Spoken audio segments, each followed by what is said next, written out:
இங்கே சாலமோனிலும் பெரியவர் இருக்கிறார். உனக்கு கொடுக்கப்பட்ட வெளிப்பாடு உபதேசத்தை சாதாரணமா நினைக்காத. இது சாலமோனுக்கே கொடுக்கப்படாத ஞானம். உலகமே சாலமோனை பொறுத்து வியக்குது. சாலமோனை விட பல மடங்கு பெரிய தேவன் இங்க வந்திருக்கிறார். சாலமோனுக்கு சுவிசேஷம் வெளிச்சம் இல்ல.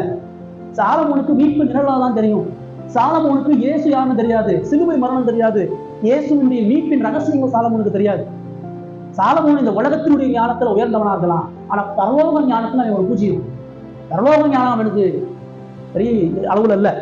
ஆனா இங்க கிறிஸ்து சாலமோனை விட பெரிய ஞானத்தை உனக்கு வெளிப்படுத்தி இருக்கிறார். உனக்கு பரலோக கதவுகள் திறக்கப்படுகிறது. உனக்கு ராஜ்யத்தினுடைய மகத்துவங்கள் சொல்லப்படுகிறது. நித்திய வாழ்வுக்குரிய காரியங்கள் சொல்லப்படுகிறது. பிரசங்கியில சாலமோன் புலம்புறான், ஐயோ எல்லாம் மாயா இருக்குதே, எல்லாமே இக்கட்டா இருக்குதே, எல்லாமே வழிகளா இருக்குதே, இதுவுமே சந்தோஷமே தெரியல அவனுக்கு. இது சந்தோஷம் அவனுக்கு தெரியல, எது மகிழ்ச்சின்னு அவனுக்கு தெரியல. ஆனா கிறிஸ்து சொல்றாரு எது சந்தோஷம்னு.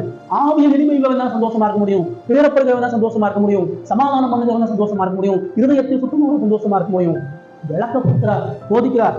அவர் வாயிலிருந்து அவர் ஜீவ ஞானத்துக்கே அதிபதி அவர் தான், ஞானத்தினுடைய ஊற்று அவர் தான். எல்லா ஞானமும் அவருக்குள்ளாக அடங்கி இருக்குது.